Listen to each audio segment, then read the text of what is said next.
그러면 자연스럽게 이재명 대통령과 관련된 이야기, 지지율과 관련된 이야기를 한번 넘어가 보겠습니다. 지금 오늘 갤럽이 나와야 하는데 나올 것으로 보입니다. 오늘 갤럽까지 같이 보면 좋을 것 같은데요. 그건 나오는 대로 전달해드리고요. NBS 조사가 어제 나왔습니다. NBS 조사는 3개의 여론조사 기관이 함께 하고 매달 이루어지기 때문에 그 추세를 볼 수 있어서 언론에서도 그렇고 정치권에서도 관심을 갖고 있는 여론조사인데요. 이재명 대통령의 국정 운영에 대해서 잘하고 있다는 긍정평가가 49%, 잘 못하고 있다는 평가가 43%로 조사가 됐는데 긍정평가가 취임 직후에 가장 낮은 수치를 기록했고 앞자리가 4로 바뀌었습니다. 조금 더 부연해서 설명을 해드리면 연령대로는 4050이 각각 63%, 67%로 가장 높게 나타났고요. 진보층에서는 긍정평가가 높았고 보수층에서는 부정평가가 높은 가운데 중도층에서 좀 많이 빠졌습니다. 흔히 이야기하는 중수청이라고 표현하거든요. 중도층, 수도권, 청년에서 특히 2030에서 굉장히 많이 빠진, 급락이라는 표현이 어울릴 만큼 많이 빠진 수준이라고 하는데 뿐만 아니라 다른 여론조사 리얼미터 이제 우리 박지원 평론가님이 흔히 구라미터라고도 하시는데 좋아합니다. 예, 존중합니다. 추세로 봤을 때 리얼미터도 주초에 나온 게 가장 많이 빠진 결과로 리얼미터 같은 경우에는 3자로 바뀔 수도 있다라는 위기감까지 들고 있는 여권에서 그렇게 표현합니다. 지금 상황은 좀 어떻게 보시는지. 뭐 유시민 작가 팀에서 이야기하는 핵심 지지층에서 빠졌다는 건 뻥이네. 핵심 지지층이 뻥이지. 중도에서 부동산 때문에 그렇죠. 빠졌다고 봐야지. 40, 50대 예. 남성에서 빠져야지 핵심 지지층에서 빠진 건데 그리고 호남에서 안 빠졌잖아요. 호남에서 빠지지 않았습니다. 그리고 제가 자꾸 말씀드리면 지역 이념 세대 이야기하는데 한국 정치에서 이념이라든가 세대는 핵심이라는 것이 불분명해요. 예. 지역만이 솔직히 첫 번째 변수로서 확실하게 호남에서 빠지면 핵심 지지층 빠졌다. 영남에서 빠지면 핵심 지지층 빠졌다. 이렇게 이야기할 수 있는 거예요. 그래서 제가 말씀드리지만 유시민 작가 팀들이 이야기하는 핵심 지지층 그 이야기는 앞뒤가 안 맞는 이야기야. 그리고 그분들이 이야기하는 게 있잖아요. 진보 개혁적이다 그러잖아요. 진보 개혁적이면 지금 이재명 대통령이 이야기했던 부동산 문제, 그다음에 세금 문제 더 찬성해 줘야지. 그게 유럽의 구좌파들이 하던 이야기인데 자기들 정체성에 맞는데. 예. 근데 대통령 지지율이 빠지잖아. 안 맞잖아요. 예. 그 지난 그 정부 이야기를 하셔서 제가 또 생각이 난 대목인데 이명박 박근혜 정부 당시에 콘크리트 지지율이라는 표현이 있었잖아요. 요즘은 많이 쓰지는 않습니다. 네. 근데 콘크리트 지지율이라는 표현도 있었고 요즘은 언론지상에서 40%를 좀 상징적으로 보는 것 같습니다. 지금 상황 좀 어떻게 보시는지 좀 궁금합니다. 대통령으로서는 굉장한 위기감을 느낄 것 같아요. 네. 그러니까 지난 1년 동안 지지율이 오른 데에는 내란 청산이라든지 이런 어떤 정치적인 그러한 어떤 그 캐치프레이즈가 어느 정도 그 영향을 주어 있었고 또 뭐 중도 보수를 지향하는 것도 굉장히 긍정적인 인식을 주고 있었는데 예. 막상 이제 정책으로 본격화되니까는 이게 떨어지잖아요. 근데 이제 사실은 그게 아까 말씀드렸던 그런 정책이었잖아요. 예. 그리고 지금 ISA 같은 경우는 다시 원점에서 다시 시작하는 것으로 제가 알고 있는데 예. 그런 것들이 이재명 대통령은 그래도 지방자치단체장도 했고 광역단체장도 했는데 이건 뭐야? 이런 생각이 들게끔 특히 중도에서 그리고 부동산 같은 거는요. 국민들이 일단 그게 그 세입자가 됐든 또는 소유주가 됐든 자기 걸 건드리는 거에 대해서 굉장히 예민하다는 거에 대한 감수성이 그 미처 따라오질 못했던 것 같아요. 그 세제 개편 말씀 주시는 그렇습니다. 그러니까 부동산 세제 개편이고 이거는 부동산 안정화 정책이 아니라 결국 조세 형평성을 맞추기 위한 조세 합리화 정책이다 그러지 않았습니까? 예. 근데 이게 이런 면이 있어요. 그러면서 이제 건드린 게 처음에 다주택 소유자, 예. 그다음에 이번에 건드린 거는 초고가 소유자, 예. 그다음에 그 소위 똘똘한 한 채 중에 비거주 1주택 비거주. 소유자 예. 이렇게 했잖아요. 예. 그랬는데 비거주 1주택 소유자라는 거는 말이 비거주지 거기 세입자가 살고 있었잖아요. 그렇죠.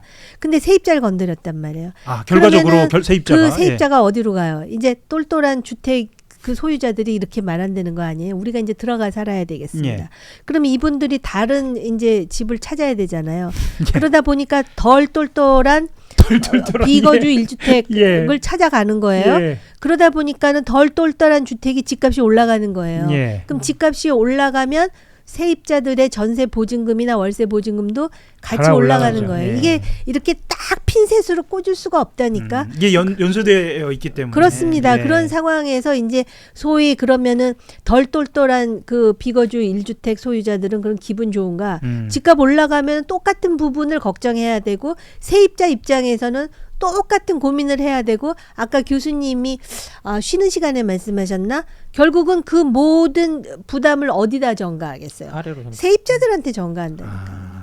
그러다 보니까는 이 부동산 정책으로 떨어진 지지도가 하루아침에 올라가기 힘들다는 거죠. 그 의원님 보시기에는 결정적인 것이 부동산으로 저는 시작됐다. 부동산으로 보여요. 예. 왜냐하면은 특히나 이제 세금하고 관련돼 다 있다. 건드렸어. 예. 아. 다 건드렸는데 초고가 뭐 그 주택 소유자 있잖아요. 네. 이 사람들이 눈 하나 깜빡할까요? 세금 내고 말지 생각할 거예요. 근데 제가 볼 때는 이 전세나 월세 세입자의 문제에 대해서 공감 능력이 상당히 부족했던 거 아닌가 그렇게 보여요. 지금 상황 좀 어떻게 보시는지 궁금합니다. 지금 갤럽 여론조사가 나왔는데 긍정평가가 44%, 부정평가가 데드크로스. 46%로 지금 방금 의원님 말씀하셨던 것처럼 데드크로스라고 표현대로 긍정 부정평가가 뒤바뀌었네요. 그리고 부정 이후로 30%가 부동산을 잡기도 했습니다. 지금 갤럽 평가가 나오기 전에 의원님이 말씀해 주신 대로 돗자리 평론 같은 느낌도 좀 아니 듭니다. 돗자리가 아니고 이게 그냥 예. 다 아는 얘기야. 다 아는 네. 얘기입니다. 예, 어떻게 보시나요? 예. 아니 뭐 저희들이 이제 방송 시작하기 전에도 예. 부동산 이야기가 부동산이 좀 가장 심각한 것 같다라고 이제 그렇게 이야기하면서 출발을 했었던 부분이 있는데요. 예. 실제 이제 그 부동산만이 아니라 이제 이 부동산을 정책을 하다 보니까 세제를 건드리게 되잖아요. 예, 그러니까 이게 단지 부동산이 아니라 세금 요소와 결합을 해 버리게 되는 거고요. 예. 그리고 이제 세금과 결합하게 되면 이제 어떤 일이 일어나느냐 직접적으로 내 주머니에서 돈이 빠져나가는 이제 예. 일들이 일어나는 거죠. 그리고 부동산으로 이익을 얻는 사람들은 자기가 어떤 집값이 올라서 얻는 이익의 실현보다는 당장 이게 나한테 현금화되지 않는 거잖아요. 예. 예, 그러다 보니까 이게 장기적으로는 자기가 이익을 얻고 있음에도 알매도 불구하고 지금 당장 내가 감당해야 될 어떤 지출이나 이런 것들에 대한 부담을 좀 느끼게 마련이고요. 예. 그리고 이제 또 대부분의 사람들이 그리고 이 부담이 상위 3%, 5%에 가는데 다른 지역에 있는 다른 층에 있는 사람들이 이걸 도대체 왜 이걸 지지해 주는 거야? 라고 이야기를 하는 사람들이 예. 진짜 많거든요. 예. 이게 되게 비합리적으로 보이지만 모든 사람들은 내가 거기에 진입할 수 있다는 희망을 안고 사는 거예요.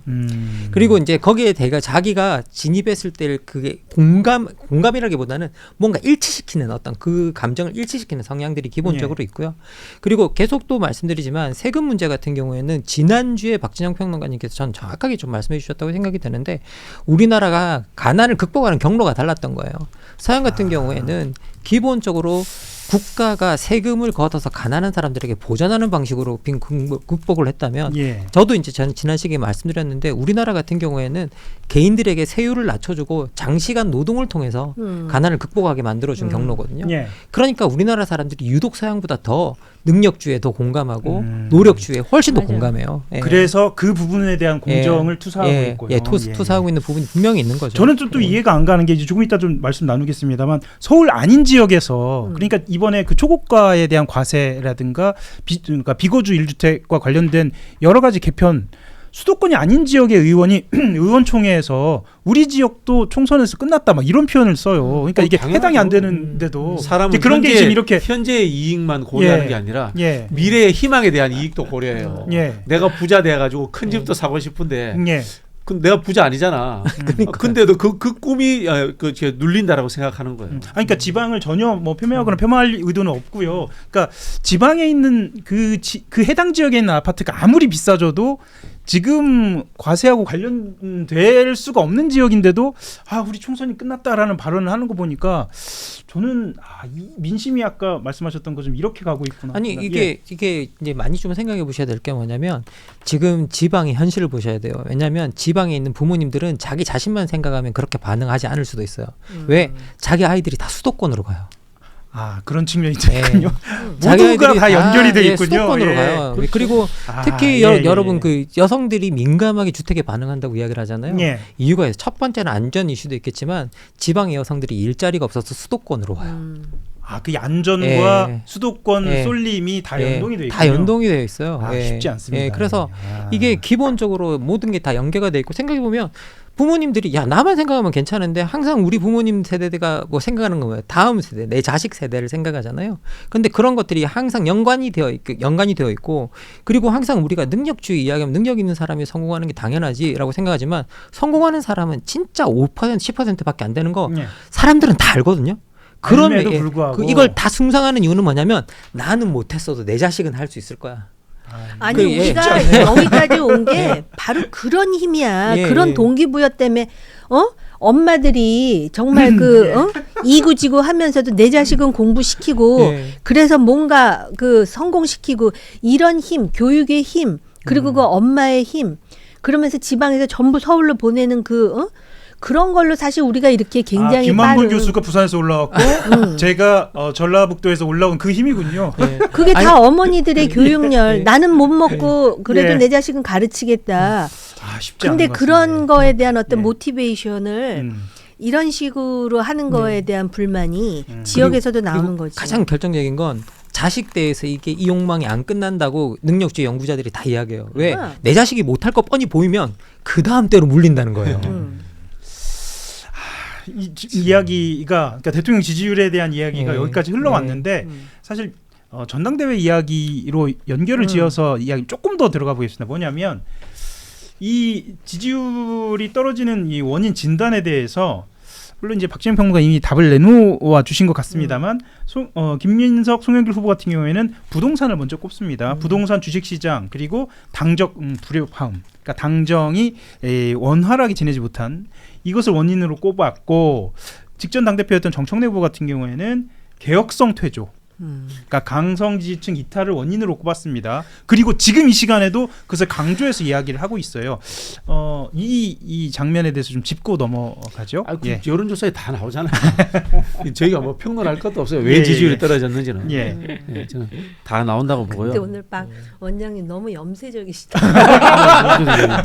그래서 오늘따라 특히 아니 이제 완전히 지금 그냥 근데 막 그나마 이제 예. 대통령의 메시지의 변화가 있어요. 예. 부동산 정책 관련해서 이제 공급 이야기를 계속 하시면서 예. 이제 유연하게 바뀝니다. 그러면 이 유연하게 바뀌면은 지지율 올라가느냐? 올라가지 않습니다. 이거는 제가 봤을 때는 안정적인 출구 전략으로 써야 됩니다. 그래서 지금 한번 엎질러진 물은 주워 담을 수 없어요. 예. 그럼 어떻게 해야 되느냐? 옆에 잔에다가 콜라라든가 사이다 같은 탄산수를 가득 부어서 거품을 확 올려야 돼. 이걸 정치적으로 국면 전환이라고 해요. 예. 예, 다른 이슈를 갖고 와서 상징적인 어떤 성과의 시작을 알려야 돼요. 이슈를 전환해야 하는 이슈 필요가 전환해야 있다. 예. 부동산은 정치적으로 이제는 이슈를 쓰지 말고 예. 부동산은 합리적이고 정교하게 좀 이 쉽게 말하면 수면 이하에서 정리해가는 실제로 공급을 늘려야 되잖아요. 그죠? 예. 근데 공급 늘린다고 해서 지지율 안 올라가요. 예. 이미 엎질러졌기 때문에 요거는 이제 출구 전략으로서 관리하고 다른 메가 이슈를 띄워서 국면 전환해야 돼요. 이 관리도 좀 실력으로 평가를 받겠네요. 근데 진짜 이게 어려워요. 왜냐하면 사람들이 기본적으로 정보를 받아들이는 경로가 한번 받아들이면 그걸 중심으로 해서 알고리즘이. 다른 정보가 들어오면 그걸 밀어내요. 예. 특히나 요즘 알고리즘이 그러죠. 실제로 알고리즘도 쉽진 그렇고요. 않겠네요. 그렇기 때문에 기본적으로 자기가 처음 찾아보기 시작한 것들 원래 우리 머리도 그렇게 움직이는데 예. 이제 미디어도 그렇게 연동해서 움직이는 거잖아요. 맞습니다. 예. 그렇게 되면 정말 이게 처음에 내가 받아들인 정보 바깥으로 나가는 게 너무 쉽지 않은 상황이라 뭔가 인식이 한번 잘못되면 그걸 국면 전환을 한다? 이게 아까도 말씀드리지만 쉽지 않다. 그만큼 그래서 어렵습니다. 이제 알고리즘의 플랫폼을 바꿔버려야 돼요. 아니 근데 쉽지 않다고 아까 교수님 그러시잖아요. 예.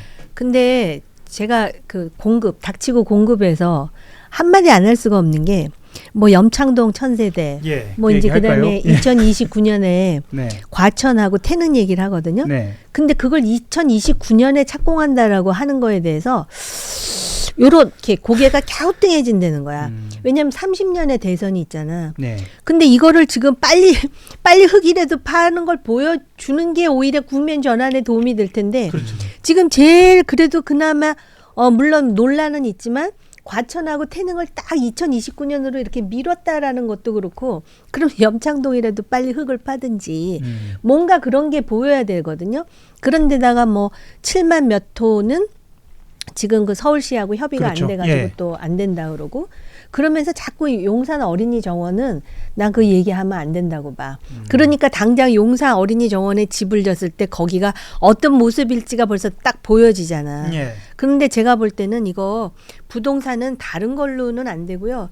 부동산 문제와 관련된 뭔가로 빨리 이거를 그 국면 전환도 저는 그렇게 해야 된다고 보이거든요. 부동산 문제는 100분 토론을 해도 안 이게 되지, 안 어려운, 되지. 해결이 안 되는 네. 상황인 것 같습니다. 지금 알고리즘을 말씀하셨는데 중요한 알고리즘이 하나 있습니다. 좋아요를 더 눌러주시면 지금 이 말씀 더 들으실 수 있을 것 같고요. 슈퍼챗 소개도 좀 한번 해드리고 넘어가겠습니다. 영호님이 이재명 지지율 하락은 너무 이념적인 정책 추진 때문이다. 취임 초창기엔 살짝 중도 보수 실용적이었는데 왜 갑자기 급진적이고 이념으로 가는지 어이가 없다 이렇게 얘기하시면서 슈퍼챗 보내주셨고요. 다른 분들도 슈퍼챗 보내주신 것들은 제작진이 올려주시면 저도 또 소개해드리도록 하겠습니다.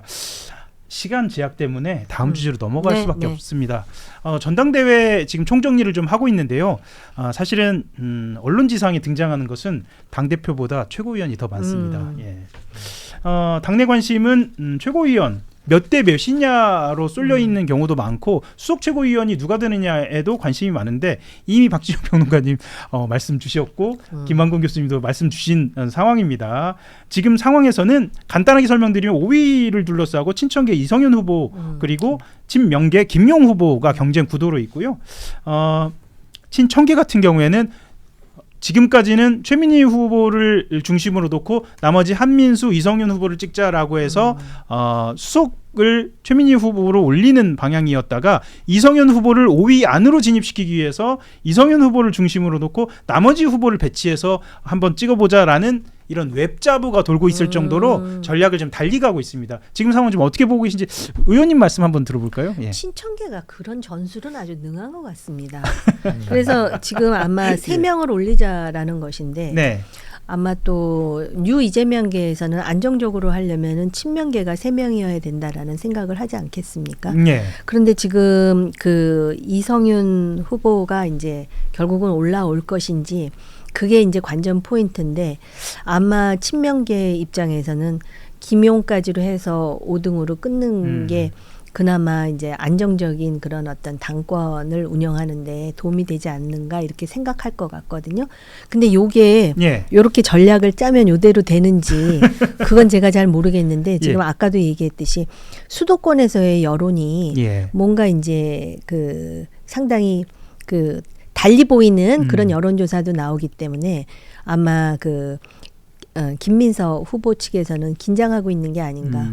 그럼에도 이제 여전히 그 송영길 그 7% 네, 그것 이순위표. 때문에 예. 예, 구조적으로 보면은 그래도 김민서 후보가 신승이라도 하지 않느냐 이렇게 예. 보는 그런 관망이 높은 것 같습니다. 그렇죠. 예, 최고위원 선거 뭐 말씀 좀 듣고 갈까요? 뭐 그냥 좀 그대로 굳어질 그대로 것 같아요. 굳어진다. 굳어질 것 같은데. 예. 이제 친천계가 참 조직적으로 유능해요. 예. 보니까 한 20년 동안 이런 일들을 해왔고 20년요. 예, 우리 회사에 보면은 예. 회사에서 내가 그 진급하고 임원이 되려면은 예. 마케팅 실적 내고 경영 잘하고 이렇게 해야 되는 분들이 있는데 반면에 열심히 회사 내에 동문회도 다니고 예. 사적 조직 열심히 하고 누구 뒷담화해서 흠결 내고 요렇게 해서 진급하려고 하는 사람들이 있어요. 예. 그런 사람들이 과연 회사에 도움이 될까요? 아 회사는 절대 안 그래요. 회사는 이익을 매출을 올려야지. 예. 근데 이제 이게 회사가 아니기 때문에 이런 일들이 나오는 거지. 관료 사회라든지 또는 예. 정치. 좋습니다. 조직에서. 인상적인 장면을 저도 한번 가져와 봤는데요. 무엇이냐면 사실은 언론이기 때문에 더 주목하고 있는 것 같습니다. 최고위원 후보로 출마한 최민희 의원이 보좌진들이 카메라를 막는 장면. 이 장면 가지고 사실은 그냥 넘어가지나 이렇게 서로 간에 사과하고 넘어가면 되겠다라고 저 개인적으로는 생각을 했는데 그 이후에 나오는 메시지들이 예상 밖으로 더 일파만파합니다. 특히나 최민희 후보 같은 경우에는 그 해당 기자가 조선일보 출신이다 뭐 이런 이야기를 했고 왜 보좌진들의 맥락 안에서 이것을 언론이 보도하지 않느냐, 왜 언론 쪽에서 오마이뉴스, 오마이TV가 어떤 일을 했는지 보도하지 않느냐라는 이야기를 하고 거기에 더해서 정청래 대표가 자업자득이다 라고 얘기하면서 오마이뉴스와 인터뷰하지 않겠다라고 넘어가면서 전국 언론노조에서도 입장을 냈습니다. 전국 언론노조에서 입장을 내서 사실은 취재 환경에서 취재를 방해하는 것과 언론이 편향성을 갖는 것과는 별개의 차원이다. 그러니까 편향성을 갖고 있다는 것이 아니라요. 그것에 대한 평가와 취재 방해는 별개의 차원이다라는 언론노조의 입장까지 나온 상황입니다. 이 부분 한번 짚고 넘어가겠습니다. 특히나 전당대회이기도 하고 이후에 당과 언론과의 관계이기도 하고 뭐 정치권에서는 충분히 관심을 가질 이슈이기도 하고 그래서요. 한번 이 이슈 짚고 넘어가겠습니다. 취재 방해는 법적으로는 문제가 안 되나요? 예, 법적으로는 문제가 되지 않습니다. 그렇군요. 예. 근데 뭐 이거 과도하죠. 저는 사실 언론이 평양성이 있는 거 당연하고 예. 그리고 정치인이 언론의 평양성하고 싸워도 된다고 생각합니다. 예. 그러나 이렇게 취재를 방해한다고 하는 것은 언론 고유의 활동 자체를 거부하는 거잖아요. 그런 부분에서 큰 문제가 되고 예. 그다음에 또 하나 뭐 솔직히 오마이가 민주당에게 나쁘지 않은 언론이잖아요. 예, 그런 언론사와 적대적 예. 관계를 관계를 형성하는 게 개인은 좀 뭐 국회의원 정치인 개인은 아까 말씀드린 편향성과 적대적일 수 있다고 봐요. 그런데 이 민주당과 이 민주진영 전체를 봐서 이게 도움이 되느냐 이런 부분에서는 역시 대다수의 정치인들은 당과 전체를 보기보다는 본인의 취향과 본인의 성격대로 정치를 하시는구나 참 그런 생각이 드네요. 이 장면 어떻게 보시나요? 아니 최민희 의원이 전설의 가방위원장이라면요. 네, 본인 스스로 그렇게 그런데다가 얘기하고 있죠. 민원연 출신이기도 맞습니다. 하고 예. 그런데 이걸 지금 요새 카틀막이라고 하더라고요. 예, 카틀막이라고 카메라를 있습니다. 틀어막았다 예. 해가지고 근데 이런 일련의 해프닝이 과연 이 전당대회에 표를 얻는데 도움이 될까?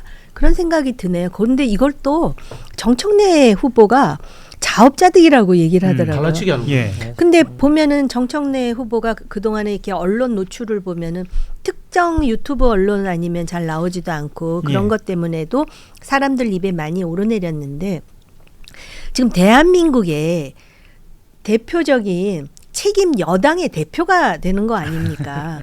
그래서 이런 일련의 이런 행태를 보이는 것이 그렇게 이번 전당대회에서 득표를 하는데도 바람직하지 못할 뿐만 아니라 그래도 책임 여당의 대표요 최고위원이라면 이런 행태에 대해서 오히려 본인들이 좀 민망해해야 되는 거 아닌가? 저는 개인적으로 그런 생각이 들었습니다. 한겨레도 안 나오죠. 정청래 후보 같은 경우에는 경향도 안 나오고. 예, 정청래 후보 같은 경우에는 저희가 10대 1 아니에요. 10대 1. 여러 가지로 이렇게 정청래 후보에 인터뷰 대해서. 요청을 예. 했는데 나오지 않는. 뭐 하나 말씀드린 하나 제가 쇼츠로 잠시 봤는데 예. 쇼츠기 때문에 죄송합니다. 제한된 정보입니다. 예. 근데 최민희 의원 같은 경우에는 경향 젊은 기자가 명함 주니까 나는 경향 같은 그런 명함은 받지 않는다고 그렇게 하면서 그걸 돌려줘서 그 기자가 아주 모욕적인 순간으로 기억하고 있다고 경향신문 기자가 직접 얘기한 거죠. 직접 이야기한 거예요. 그게 그럼 똘똘한 한치하고만 하나요? 김호준 방송만 나가나? 야.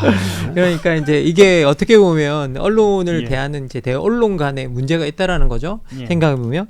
근데 이제 결국은 우리가 우리 어떻게 보면 최민희 의원이나 아니면 정청래 그 후보 같은 경우에는 이게 당을 대표하는 정도의 얼굴이시잖아요. 그러면 어떻게 보면 어떤 리더격에 당의 어떤 리더격에 가진 성격을 가지고 있다고 한다면 이분들은 공인들 중에서도 상당히 중요한 역할을 하는 제도권 정치인들인데 이런 분들이 자신에게 비판적인 언론에게 그런 적대를 드러내는 게 과연 이제 바람직한가라는 생각이 좀 들고요. 계속 말씀드리지만 정치인이 공인이라면 전당대회라는 공적인 장에서 후보들이 하는 모든 행동은 언론에게 다 그냥 전달이 되는 겁니다. 생각해 보면 그런 것들이 여러분 바이든 날리면 사태도 그러니까 오픈 마이크 상태에서 일어났어요. 예, 그렇죠. 그러니까 소위 말해 이게 공식적인 자리가 아니라 나오면서 한 말이 그렇게 된 거예요. 그러면 어떤 자리에 자기가 모습을 드러내고 있고 카메라가 따라다니고 있고 뭐가 하고 있다라는 건 당연한 일이고 그리고 솔직히 말씀드리면 정치인들은 그 카메라가 자기를 따라다니길 원하는 거 아니에요? 그렇지. 예. 예? 근데 너무 자기 따라다녀서 싫다는 거잖아요. 예. 그런데 그렇습니다. 기본적으로는 그것이 없어서 날리는 사람들도 많은데 예. 그걸 원하는 사람들이 진짜 많은데 그래서 뭔가 그렇게 주목하고 마이크와 카메라가 오면 그 앞에서 자기가 얼마나 품격 있게 그렇게 행동하는 게 자기의 책임이지 그것들을 내가 이렇게 막 뭐 마음대로 말하고 싶은데 왜 마이크를 들여대고 왜 카메라를 들여대냐고 말하는 건 이건 되게 우스운 거고요. 그리고 내가 혹시라도 실수하는 거 기다리는 것만 아니야? 라고 이제 이야기할 수 있는 그게 거예요. 그분들 주장이에요. 예, 그분들 주장인데 너무 우리에만 초점을 맞춰서 뭔가 흠을 잡으려는 거 아니냐. 그러니까 그분들 입장을 소개를 하자면 그렇더라고요. 그렇죠. 그건 충분히 이해하지만 그럼에도 불구하고 거기서 올바르게 행동하고 그런 건데 체간 잡히게 행동하는 것도 결국은 그분들이 감당해야 될 일이다라고 저는 개인적으로 생각을 합니다. 뭐 예를 들자면은 예. 조선일보를 안 좋아하면 조선일보 취재 거부할 수 있고 거기에 대해서 비판할 수 있습니다. 근데 카메라를 막는 행동은 이거는 그걸 넘어서는 제가 봤을 때 품위의 문제라든가 예.